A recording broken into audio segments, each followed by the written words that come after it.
안녕하세요 여러분, моллисем입니다. 여러분, біз бүгін сіздермен бірге қазақ есімдерінің кәрісше аудармасына тоқталатын боламыз. Осы тақырыпқа үлкен видео түсіргім келеді.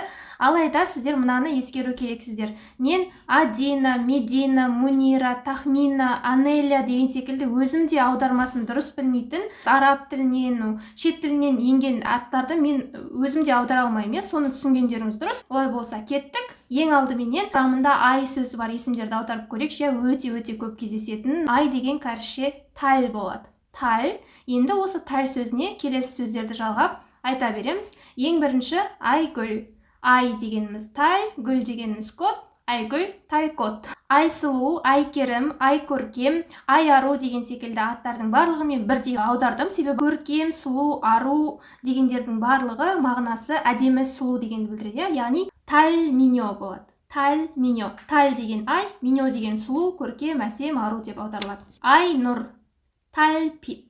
Талпит. Ай дана. Тал чонже. Тал чонже. Дана деген бізде өте ақылды адамдарға қатысты айтылатын сөз, я.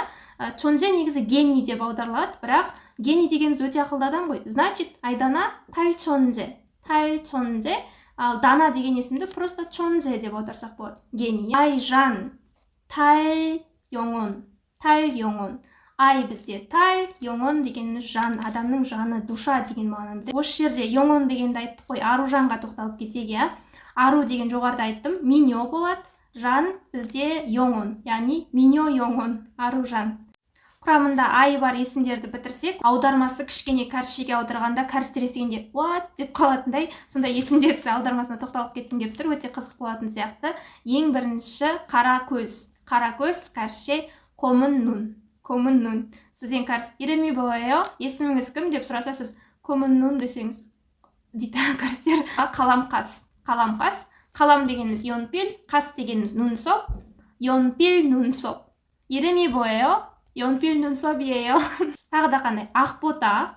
Ақ дегеніміз хаятта, яғни хаян, ақ. Бота дегеніміз орин накта, немесе накта секки. Накта секкиді қолданбай қояйық, орин накта. Сонда хаян орин накта ақбота болады. Қымбат деген есімді де осы қатарға қосқым келеді. Мысалға, есімің кім десе, писсайо, писсайо. Мен қымбаттым деген сияқты бір түрлі болады, я. Ескертіп қояйын, бұл сіздердің есімдеріңізге күлу емес, біздің қазақ тілінде әдемі естілгенмен кәрісшеге аударғанда ыңғайсыз болуы мүмкін деген мағынада айтып жатырмын, я. Ұл бала. Ұл бала кәрісше намжа ай. Ұл дегеніміз намжа, бала ай, яғни ұл бала намжа ай. Есімің кім? Намжа ай. Ұл дана дейтін болсақ та. Намжа чонже, ұл дана. Жаңыл. Жаңыл, яғни қателес деген мағына ғой, жаңыл біреуге қателес деп беріп тұрған сияқты. Шилсухе. Шилсухе. Жаңылу бізде шилсухада болса, жаңыл деп айтатын болсақ, шилсухе. Шилсухе. Сымбатты айтар едім. Сымбат. Жалпы сымбат бізде ұлдарға қатысты айтылатын, я. Сымбатты. Қыздарға әдемі десе, ұлдарға сымбатты дейді. Сымбатты кәрісше чальсенгетта. Чальсенгетта. Ал енді сымбат деп зат есім мағынасында айтатын болса, онда чальсенгим болады. Сымбат, чальсенгим. Есімің кім? Чальсенгим. Чеби. Қарлығаш. Қарлығаш. Тоже. Есімің кім десе, қарлығаш десе, типа құспа деп ойлау мүмкін ғой, я. Чеби, қарлығаш. Бал нұр. Күлпит. Күлпит. Күл дегеніміз бал, пит дегеніміз нұр. Қарақат, я. Қарақат жеміс. Катчипап. Катчипап. Анар, я. Тоже жеміс. Анар, гранат. Соңню. Соңню. Соңню. Айна. Айна. Айна дегеніміз анау тұр, я. Айна. Коул. Коул. Айна. Есімің кім? Коул. Жақсы, олай болса, енді кәрістіңе аударғанда әдемі ерекше естілетін есімдерге тоқталып көрейік. Гаухар, ең алдымен, гаухар дегеніміз дайя. Дайя. Дайя, яғни гаухар тас деген мағынаны білдіреді. Мерверт. Мерверт дегеніміз жемшік, я. Джинжу. Бұл есім кәрістердің өздерінде де бар, джинжу деген есім. Перизат. Йожон. Йожон. Құралай бізде еліктің лағы, я.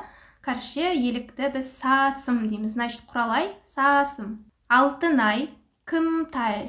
Кымтал. Жадыра, пинна. Өте әдемі.